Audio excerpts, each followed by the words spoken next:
Hey guys, welcome back to more real estate drama stories. What would you do if you came back to your property and there was a $1 million mansion built on your land without permission? Let's dive right into the video to find out. Years ago I, now 48 male, used to live in far upstate New York. During the winter, snowmobiles graced the frozen landscape. My place was situated in a small town with a fairly good-sized yard. During the previous summer I had done a ton of landscaping, $30,000 worth, with a nice fence running the length of the property.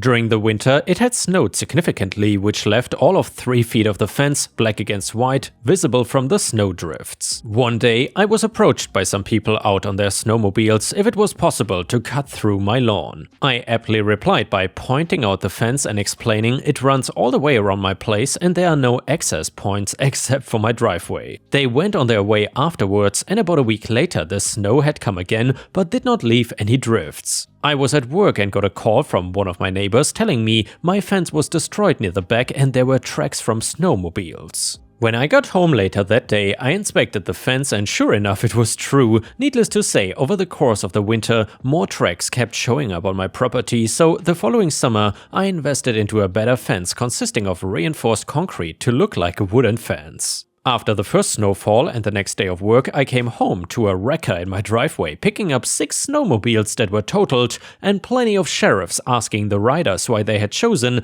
to ride through a privately owned property. They told the officers that I gave them permission, to which I replied by pointing out to the no trespassing sign I had on the front of the fence. They all received tickets and their snowmobiles were confiscated. As a side note, my neighbor drove 6-foot rebar into the front of his lawn near the sidewalk, leaving enough just above the ground level to tear up the tracks on the slats the same time I replaced my fence. And yeah, after some warm-up with this cute little petty revenge story, we will now move over to the heavy hitter, aka the title story, which is titled "Developer Built $1 Million Home on My Property Without My Knowledge." For the sake of privacy and decency, all names mentioned here have been changed to avoid backlash. Words on a screen cannot even properly convey the stress and annoyance these last few months have caused for me, but I hope you are able to appreciate it even a little. So this all started when I was a child. After an argument that was never explained to me, my father and uncle had a falling out, with my uncle moving halfway across the country as well. I found out later that it was a coincidence, but because of the distance we never saw him again until we were told about his funeral many years later. Despite the shared history, we attended the funeral, which was held at his village church, attended to by a small and somber gathering. Before we left, his lawyer introduced himself to us and asked for a conversation, later explaining that we had been mentioned in his will, much to our shock. What came as more of a shock though was that I was named as the direct inheritor of his house and all of the 15 acres that it sat on. 15 acres is 653,400 in square feet. It was a bitter gift that told me perhaps our family was not as broken as it had appeared. It made me regret not reaching out to my uncle before it was too late. Likewise, even my father was taken aback by the decision, seemingly unbothered that he had been skipped in the line of succession, but still curious about it. Because I was reluctant to uproot my whole life to travel and move into a house 100 miles away, I instead researched and found a local private company, Green Tree Estates Ltd, that agreed to manage the property on my behalf. I did not expect it would be a difficult task, just the occasional gardening and forwarding lost mail. And then a few years passed by before that situation changed. At my mother's increased insistence, I took some vacation days from my busy 6-to-5 office job to go over and have a few quiet days in the old house. When I got there, I thought I had taken a wrong turn or something. Despite my car's navigation system, there were 2 houses on the property, one I recognized and one that looked brand new. Looking around the property, I was cleared of any doubt, and yet the mystery of the new house stuck out like a sore thumb. I found no one on the property, which I thought was strange considering the jungle of weeds surrounding me. With more annoyance now than I had first arrived, I called up the property management company. I found the cell service in the area awful, and then when I did get through to them, I was put on hold. After a few minutes, I was finally allowed to speak to someone. Not that they were very helpful though. According to their records, the land was sold 4 months ago to a developer eager to build on it. While I was very angry that they sold my land without my permission, the company representative assured me that my signature was on the purchase and therefore I had to have been aware of it. They continued to assert this even after I insisted that it was clearly a mistake, leaving me only more and more angry as the call went on. After kicking up enough of a fuss about it, I was passed to a manager who basically told me the same thing. With a weak apology and the promise that they would look into it, we parted ways, leaving me to point my frustrations elsewhere. If I'd been left clueless, I would have been real pissed, but with the details provided to me by my former management company, I at least knew the developer I needed to speak to, Mr. Donaldson. Described as larger than life and a pillar of the community, I really expected Donaldson to be sympathetic to my issue, if not at least guilty by his part in it. Well, it turns out he was the absolute opposite, a ruthless and shrewd businessman who took everything he wanted by force. Donaldson was adamant that he owned the land legally and I had no further business with him and was not about to convince him otherwise. He refused to disclose how much he paid for the land as in his own ways, "You should know, you sold it to me." Although he sounded confident in this, he refused to show me any of the legal documents even after I had proved my identity to him. I was beginning to wonder if he was possibly aware of the fraud when he bought it, if not directly working with the fake seller. Things got a little bit more heated and he tried to shut me down and walk away from the conversation 3 times before he did something really rude. When he saw that I was not about to give up without a fight, he called one of his private security over to essentially escort me off the premises, which is a nicer way of saying I was intimidated and dragged back to my car.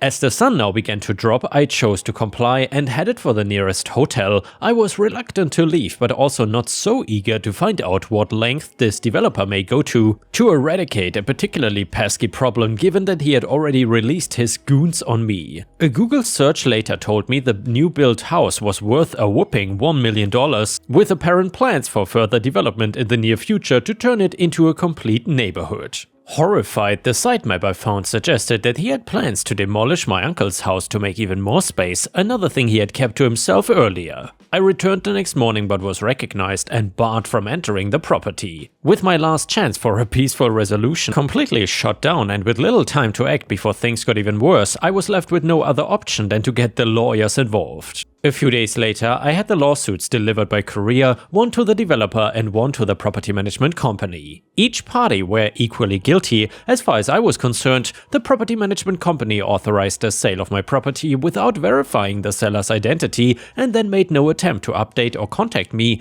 after which could have highlighted this problem months ago. The developer, on the other hand, may have been unfairly duped by the fake seller, but also had been aggressive, uncooperative and threatening. I did not know my odds of victory, or what I even wanted the outcome to be, but at the very least I knew I needed access to my uncle's old house. It was just too much to lose. Suddenly, the people who had been so quick to turn me away and ignore me were fighting for my attention. Now, the property management company was extremely apologetic for any troubles caused and were practically begging me to reconsider. On the other hand, the developer was a lot more confrontational in response, not nearly as worried about the legal challenge too. My mother was worried that I was getting myself in too deep with the expenses, but I refused to back down. Despite being at court nearly a week, nothing much changed until the property management company gave up their documents. It soon came to light that the land was sold for cash on the day with little receipt or paperwork kept about it. There was no contact details or further verification attempted aside from a scribbled signature on the day. The fact alone that the seller had agreed to lower the price of the land just so it could be done in quick cash should have raised some red flags, yet no one reported this to the police. Both parties here either knew something was fishy and kept it quiet or just did not care.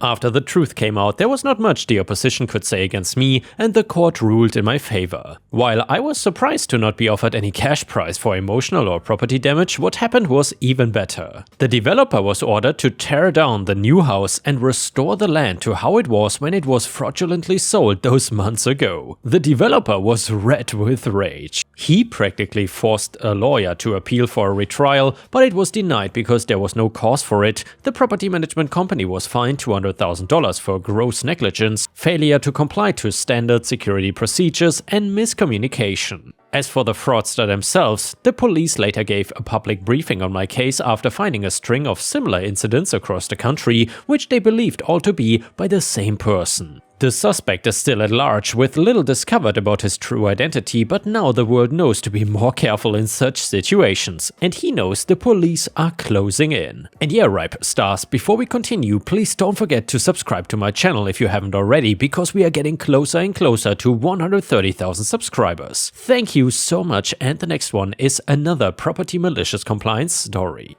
So, back when I was in college, I lived in a 2-bedroom apartment with a nice German student. He was a nice guy and he would often have his friends over. I did not mind it at all because I just moved there and needed new friends anyway. Our landlady though, she was a nightmare. She was this small grumpy lady who would complain over the smallest things. She doesn't live with us but tries to control everything, the color of our sheets, the scent of the candles that we light, where we put our stuff, etc. Needless to say, we hated her. We pay for our electricity and water, so it doesn't matter if we have our friends and family stay over once in a while, because whatever they consume more of, we will foot the bill ourselves anyway. So then my sister visits me once a month for one night just whenever she's in town, and one day my landlord found out and got so mad she wanted to call the cops on us for not respecting the rule of guests cannot spend the night at her property. The only reason she does this is because she feels if a guest would stay a night, they would have to pay her the full rent for the month. The entire month! But cue my malicious compliance. So, when one of my German roommate's friends was laid off from his main job, he was left homeless with only a grave shift part-time job. He asked if he could stay with us for about a week or two. I told him I did not mind, but my landlady might mind. They told me not to worry, and she was fuming when she found out. Easily the day after he decided to stay with us because she checks on us unannounced every other day and has security cameras outside our door.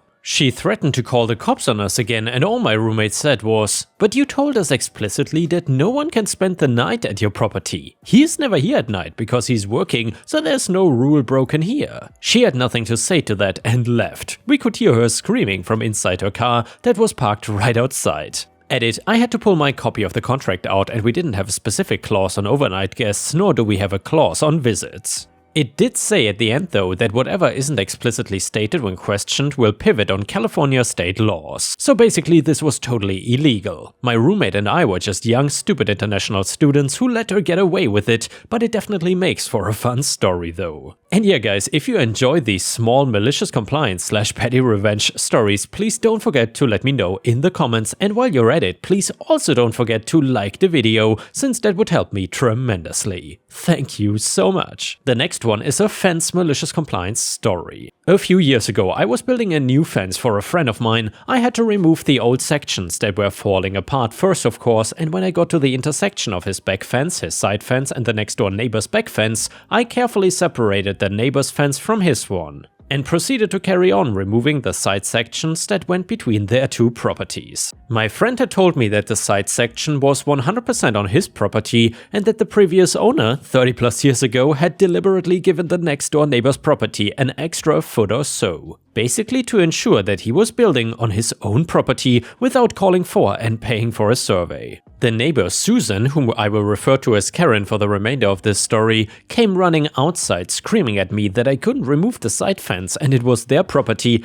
and just what do you think I'm doing? I responded back very calmly that my friend had told them well in advance that he was gonna replace the fence, that he was just gonna build it in the same place as the old one, and asked if they were willing to split the costs, to which they declined. No biggie. Karen started screaming at me again, telling me I had no right to do that and that my friend did not give them proper notice, and that she didn't realize that there wouldn't be anything between their two properties to contain their dog. By now, I'm about ready to lose my mind, so I knocked on my friend's back door to let him know what was going on and that he needed to talk to Karen, and that I was leaving because I didn't want to do or say anything I would regret or cause problems with the neighbors for my friend. The entire project got put on hold pending a property survey that was gonna cost $650, and that they demanded my friend pay half of, despite him telling them that the fence was definitely on his property. And nothing was gonna change with the new fence, and that he was fine with them continuing to have a foot or so of his property so that he did not have to rock the boat. Fast forward to the following Monday when the surveyor comes out.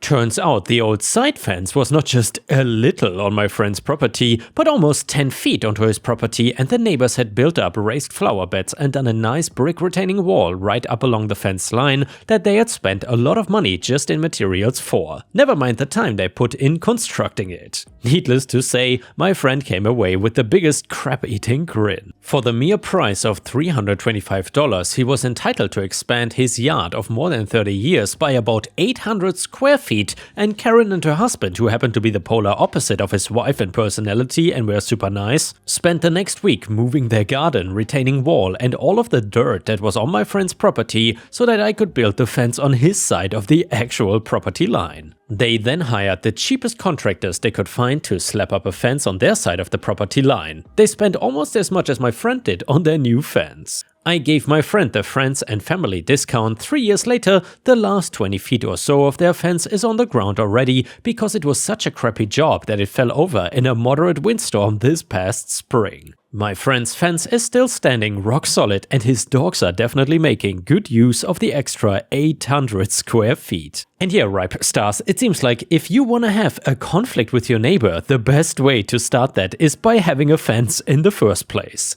It seems like entitled neighbors always get upset about a fence, no matter what it is, how big it is, how tall it is, whatever. What is it with entitled Karens and fencing? The next one is an Am I the A-hole story, and it has an update, so please watch until the end to see the conclusion. So this story is titled Am I the A-hole for kicking my brother and his family out after his son stole my engagement ring? So the reason I, 26 male, know is because I literally caught him in my room going through my things. And it is on freaking camera. My nephew is 9 and has a habit of stealing things. Basically, they've gotten in trouble a few times at stores already because he would leave with something in his pockets. But of course, because he's a kid, they usually just say he forgot he had it. Even at school, my brother has told me that they've come to talk to the principal a couple occasions. Doesn't seem like they've done anything to stop it. So they had to come stay here with me because my brother lost his job and they were not gonna make it with all their bills, including rent. He's doing Uber right now while he searches for a job and they can move out. I didn't want to because of my nephew specifically, but family is family, I guess. A month ago, I finally bought an engagement ring for my girlfriend that I was planning on proposing to soon, but now I don't know. This is a $4,000 ring that I spent over a year saving up for. It's been hidden in my room under one of the drawers. One time when I found him snooping in my room, I told my brother to control this damn kid. Then I got one of those cheap spy cams in my room just in case. Then last week I noticed it was out of its box. After checking the camera, it showed that he was in there again when I was not home. My brother and his wife have yelled at him. He says he left it by the TV in the guest room, but it's not there. They looked through all their stuff and his too, and I know for a fact that he's lying about not having it because that's the same thing he said about one of my watches he took and then ended up finding it. By the second day, my brother tells me that they cannot find it at all, and I told him either they can find the ring or he repays me the $4,000 I spent on it. If not, they cannot stay here anymore. My brother got really upset. He told me, I know how their situation is right now, and yeah, it's a tough spot, but I couldn't ignore the fact that his kid he cannot parent took something extremely important to me that cost a lot of time and money. They were given a week to leave my house if they don't find the ring. They are having to stay at a cheap motel, but my brother won't stop begging to come back because what they are paying right now each night is coming directly out of their savings. He won't stop calling me heartless about letting something like this come between helping them out through a difficult time, and my nephew keeps saying he's sorry. It's just hard right now to want them around. I don't even know what to do about the ring, and every time I think about it, it just makes me so mad that it's hard to care about their situation. Does that make me an a-hole? And yeah, Ripe Stars, if I had someone in my family who stole from me, especially something like this, and if they did not have a very good reason for it, I would definitely cut them out of my life. So I would say OP is definitely not the a-hole and especially not heartless or anything. If anything, I might have even gone to the police, but then again, it depends on the kind of relationship you have with your family, I suppose. Either way, let me know what you think in the comments. Comment number 1, if you have a recording, go to the cops. Your brother is clearly not willing to teach his brat that stealing $4,000 is a serious crime. Maybe the cops would do a better job. Do check the local pawn shops, you may well find it there. If you do, they record transactions exactly for reasons like this, so you and the cops can see who pawned it. Don't let them into your house again for any reason. Comment number 2, not the a-hole. The nephew is not sorry, he's just sorry that he got caught and is having to live in a crappy motel with his idiot parents. Your brother needs to grow a pair and own up to his crappy parenting. He also should pay you back the $4K that you spent on the engagement ring. Comment number 3, not the a-hole. SOP said they have neglected to parent their kid. And in all the apologies, brother has still to offer to pay it back promptly, instead just focus on the situation and not the effect as having an OP. And now, ripe stars, we thankfully have an update to the story, and it reads like this. So yes, I found the ring. It was a stressful day doing a deeper search in my house, trying to think like my nephew, and looking in places where I think he would hide something if he really didn't want it to be found. And the decision was, if it really wasn't found and my brother was not able to get him to talk, or they wouldn't be able to pay back what I'm owed, then the police would get involved. He did beg me not to, but I told him, then you better pray that I find it or you come up with the money to pay me for it. I guess both our prayers worked, because guess where I found it? In the frickin' sink. The sink, and that's thanks to the comments who told me to look at those places. I don't know what I would have done otherwise. It was the sink that was in their guest room. I'm glad he didn't just throw it away. You guys don't know how frickin' relieved I was to find it. It took some work to remove the P-trap under the sink to get it out, but I was just so happy to find it. By the way, the same night my girlfriend, fiancé, got back, I proposed to her and she said yes. After a nice romantic dinner, just the two of us at home. The plan was to wait, but after all this crap I thought, F it, I'm proposing ASAP before anything else happens. After my brother heard about me finding the ring, he thought this meant that he could come back. I said no, he wanted to argue about this again, and all I told him was that he's lucky that I have not gone to the cops, since there was already video evidence of his son taking the ring, and there's no way I'm letting them back in when my nephew would not even say what he did with the ring. I talked with my nephew myself after I found the ring, but he just said he didn't want to tell anyone because then I would be mad at him for hiding it. Honestly, I just don't have the energy for them anymore. His problem is their problem, and hopefully they get him help before it's too late. The only thing important to me is my fiancé and I starting our lives and planning our wedding. Another edit, I just received this news after already submitting my post for approval and just wanted to add because I'm so happy, but my girlfriend also informed me that she is pregnant. She found out while she was on her trip and was waiting for a good time to tell me. It's not related to the post, but I don't care, I'm gonna be a dad. And yeah, ripe stars, props to OP and congratulations. He handled the situation like an absolute champ, but I'm curious, if you would have been in this situation, would you have gone to the cops or not? Let us know in the comments. And yeah guys, with this we have reached the end of the video. However, if you cannot get enough of my content, please don't forget to subscribe to the channel to not miss any of my daily uploads. And also check out my podcast by searching for Ripe Stories on Spotify, Amazon, Audible and other podcast platforms. You will often find exclusive episodes and early access to new content. Furthermore, please check out my Patreon by going to patreon.com/ripeyoutube or my YouTube membership program for even more exclusive stories. Thank you so much, and I will see you again tomorrow.